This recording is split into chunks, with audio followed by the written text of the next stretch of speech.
બનાસકાંઠા સ્થિત દાતા ત્રિશુળિયા ઘાટ ખાતે વહેલી સવારે બસમાં ભયંકર અકસ્માત સર્જાયો। આ અકસ્માતમાં 4 જેટલા મુસાફરોના મોત થયા છે।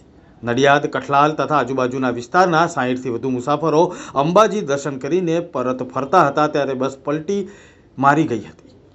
બનાસકાંઠા જિલ્લા કલેક્ટર અને વહીવટીતંત્ર દ્વારા ત્વરિત સમય સૂચકતા દાખવીને તમામ ઘાયલ મુસાફરોને દાતા રેફરલ હોસ્પિટલ ખાતે પ્રાથમિક સારવાર માટે ખસેડવામાં આવ્યા હતા। જ્યારે 52 જેટલા ઘાયલ મુસાફરોને વધુ સારવાર માટે સિવિલ હોસ્પિટલ પાલનપુર ખાતે ખસેડ્યા હતા। જિલ્લા કલેક્ટર અને જિલ્લા પોલીસ અધિક્ષક દાતા સ્થિત ત્રિશુળિયા ઘાટના અકસ્માત સ્થળે પહોંચીને મુલાકાત પણ કરી હતી।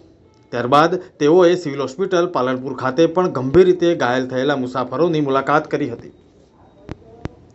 જે બસ છે ખેડા નડિયાદના દર્શનાર્થીઓ અંબાજી ખાતે ગઈકાલે દર્શન કરવા આવેલા હતા અને રોકાઈને આજે બસમાં બેસીને સવારમાં પાછા નડિયાદ બાજુ જઈ રહ્યા હતા। એટલે જ્યાં ત્રિશુલિયા ઘાટ ઉતરતા ડ્રાઈવરે પોતાનો કાબુ ગુમાવી દીધેલ અને આજે હનુમાનજીનું મંદિર છે ત્રિશુલિયા ઘાટ પાસે, ત્યાં આગળ બસ રોડથી નીચે ઉતારીને પલટી ખવડાવી દીધેલ। 50 જેટલા પેસેન્જર હતા, એમાંથી 3 થી 4 જેટલા ગુજરી ગયેલ છે અને બાકીના કેટલા લોકો ઘાયલ છે?